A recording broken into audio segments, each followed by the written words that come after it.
Hello everyone. Next question देखो। NCERT mathematics chapter 7 coordinate geometry class 10th exercise 7.4 का question number 6। The vertices of a triangle ABC are 4,6, B 1,5 and C how much 7,2. A line is drawn to intersect sides AB and AC at D and E, okay, respectively, such that AD upon AB is equal to AE upon AC is equal to 1/4. Calculate the area of the triangle ADE and compare it with the area of ABC. Okay तो आपको एक triangle दे रखा है ABC, ठीक है। जैसे मान लो एक ट्रायंगल आपको दे रखा है ऐसे करके, ठीक है। इसका नाम क्या है ABC, ओके। नाउ इसका कोऑर्डिनेट आपको दे रखे हैं, ठीक है। हम दूसरे तरीके से देखें, इसमें कोऑर्डिनेट की आवश्यकता नहीं पड़ेगी, ठीक है। तो कह रहा है A line is drawn to intersect side AB and AC। देखो साइड क्या है, AB है और AC है। एक लाइन को ऐसे खींचा गया, ओके। इसका नाम क्या है, D और E, okay. Now respectively such that इतना। अब देखो ratio given that equal ratio में डिवाइड कर रहा है। देखो इसको जो डिवाइड कर रहा है 1:4 के इसको में कर रहा है, इसको भी 1:4 के ही कर रहा है, ठीक है। यानी इक्वल रेशियो है। तो क्या दे रखा है, AD upon AB is equal to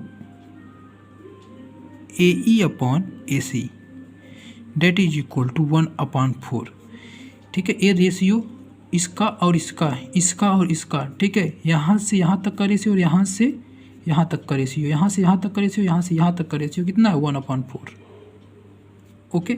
तो हमको एरिया, आपको एरिया कैलकुलेट करना है of the triangle and compare with the area, ठीक है। दोनों को एरिया निकालो, कंपेयर करो। तो हम सीधे कंपेयर कर देते हैं, ठीक है। एरिया निकालने की आवश्यकता नहीं, जब कंपेयर ही करना है तो हम सीधे कंपेयर कर देते हैं। तो लिखो V, देखो वी नो डैट, हमको पता है क्या, if a line segment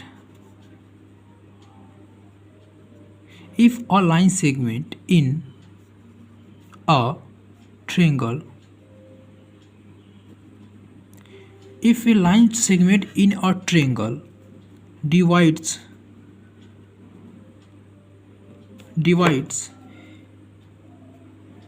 its two sides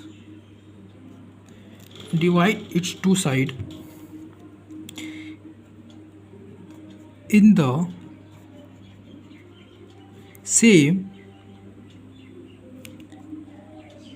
the same ratio,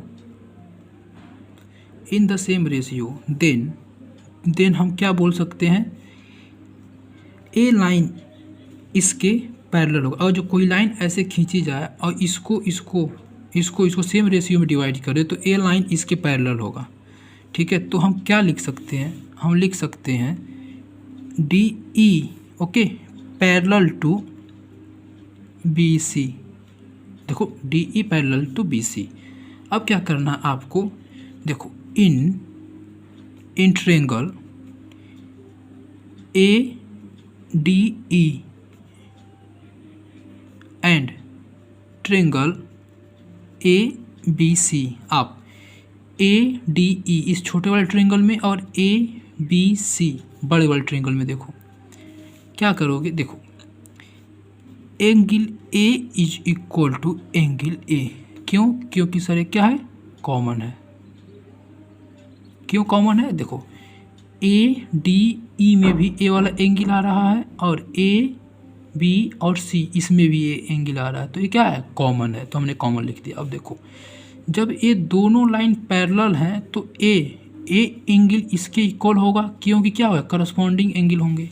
तो लिखो angle ADE is equal to angle B C. क्यों सर? क्योंकि ये क्या होंगे? करस्पॉन्डिंग एंगल होंगे, करस्पॉन्डिंग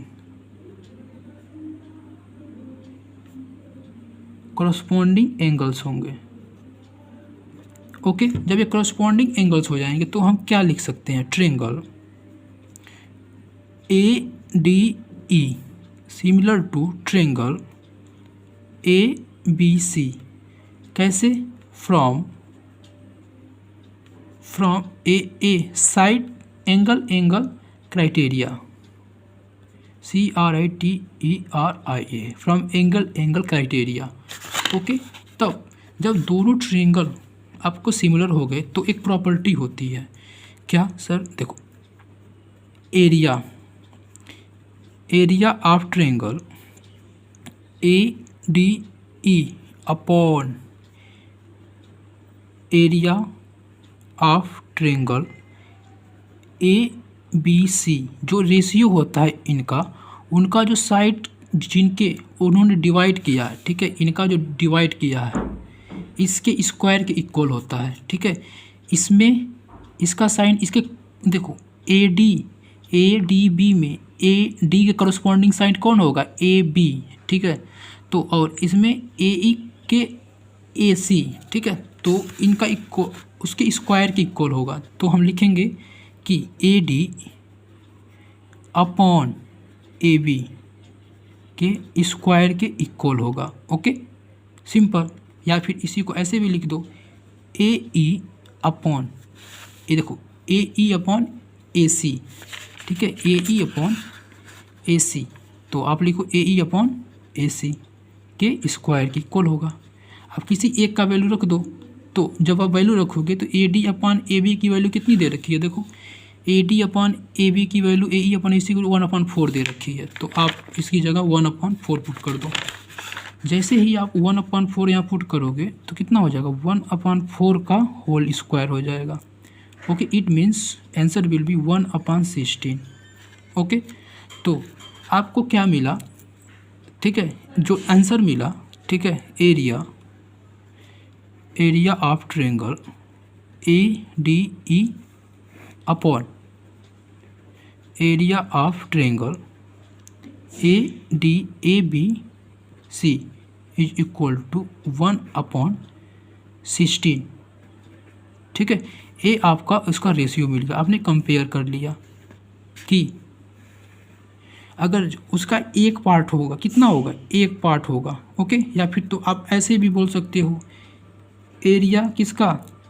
बताओ, एरिया ABC का equal to area 1/6, area 16 time. कितना टाइम? 16 टाइम किसके? एरिया इसको मत लिखो आप इसको ही लिख लो। ठीक है, ये आपका आंसर हो गया कि जो आपका ABC का एरिया हो 16 टाइम ADC के होगा। यही आपका आंसर होगा। Okay, thank you class.